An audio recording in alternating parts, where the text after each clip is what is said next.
अब तो साली सो रही होगी, कल जब बिस्तर गर्म करूंगा तो वीडियो बना लूंगा, फिर ये हम सब की रखेल बनकर रहेगी और कुछ बिगाड़ भी नहीं सकेगी हमारा। इस दौरान वो कह लगाकर हंस रहे थे। अलीना को अपने कानों पर यकीन नहीं हो रहा था। वो अपने कमरे में गई और अंदर से लॉक करके पूरी रात अपनी गलतियों को रोती रही। सुबह 5 बजे जाहिद ने दरवाजा बजाया। अलीना ने दरवाजा खोला और मुस्कुराते हुए चेहरे से जाहिद का इस्तकबाल किया। जाहिद भी अपने बनाए गए प्लान पर अमल करने के लिए होंठों पर मुस्कान सजाए हुए था। उसने अलीना को गले लगाया और कहा कि सब दोस्त जा चुके हैं, मैंने तुम्हारा बहुत दिल दुखाया है, चलो आज सारा हिसाब बराबर कर देता हूँ। ये कहकर वो बेड पर लेट गया। जाहिद ने अपनी कमीज उतारी ही थी कि अलीना ने चाकू जाहिद के सीने के आर पार कर दिया। जाहिद चंद ही मिनटों में तड़प कर मर गया। अलीना की हालत गैर हो चुकी थी। वो फर्श पर लेट गई और ज़ारो कतार रोने लगी। 7 बजे वो उठी। जाहिद की लाश बेड पर पड़ी थी। उसका मुंह अलीना की तरफ था। अलीना ने हकारत भरी नज़रों से देखा और एक लात मार कर तो जाहिद का मुंह दीवार की तरफ मुड़ गया। अलीना ने कपड़े बदले और बुर्का पहनकर बाहर निकल गई। वो खुद से बातें कर रही थी और अपनी किस्मत को कोस रही थी। अब उसे अपनी गलतियों पर पछतावा हो रहा था, मगर अब वो अपनी गलतियां सुधार नहीं सकती थी।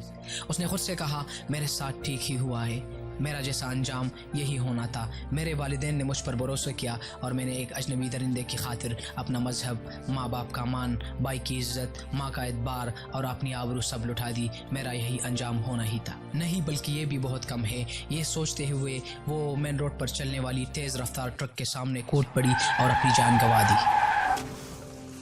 आजकल यूनिवर्सिटियों की कमी और मेरिट की वजह से बच्चों को दूसरे शहरों में तालीम हासिल करने जाना पड़ता है और घर वालों से दूर हॉस्टल में दिन गुजारने पड़ते हैं। इस तरह वो घरेलू पाबंदियों से आज़ाद हो जाती है। उन पर नज़र रखने वाला कोई नहीं होता। ऐसे में कुछ लड़कियां तो अपनी हिफाजत कर लेती है मगर कुछ नहीं कर पाती। यूनिवर्सिटियों का माहौल, आज़ाद ख्याली, को एजुकेशन लड़कियों की सोच बदल देते हैं। हम जमात लड़कियों लड़कों के ग्रुप बन जाते हैं और वो लोग क्लास टाइम में भी पार्क, कैंटीन या फिर सुनसान जगहों पर पाए जाते हैं।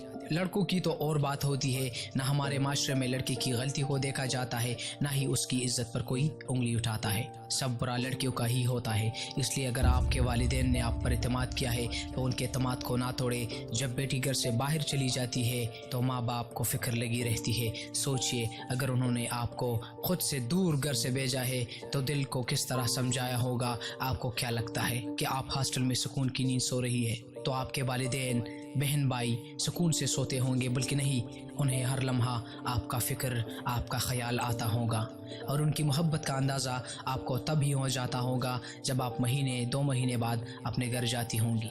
आप तालीम हासिल करने आई है, तालीम हासिल करें, फजूल कामों में ना पड़े, अपने काम से काम रखे, पर्दे का ख्याल रखे। जब तक आपका चेहरा छुपा हुआ है कोई आपको गंदी नज़र से नहीं देख सकता। इसलिए ही इस्लाम ने पर्दे का हुक्म दिया है। अक्सर लड़कियों का लिबास घर में और घर का और होता है, हालांकि यूनिवर्सिटियों में उसका लिबास कुछ और होता है। आप किसी और को धोखा नहीं दे रहे, अपने आप को और अपने वालिदैन को ही धोखा दे रहे हैं। खुदारा अपने और अपने वालिदैन की इज्जत का ख्याल रखे। आपको आपके वालिदैन नहीं देख रहे मगर अल्लाह तो आपको देख रहा है, उसी का खौफ करो। वालिदैन को भी चाहिए कि बच्चों पर अंधा एतमाद ना करे। अल्लाह हम सब की इज़्ज़त महफूज रखे और सीधे रास्ते पर चलने की तौफीक अता फरमाए। अगर ये बात किसी को बुरी लगी हो तो उसके लिए मैं माज़रत चाहता हूँ। चैनल को सब्सक्राइब करना मत भूलिए। इस वीडियो को ज़्यादा से ज़्यादा शेयर करें। शुक्रिया।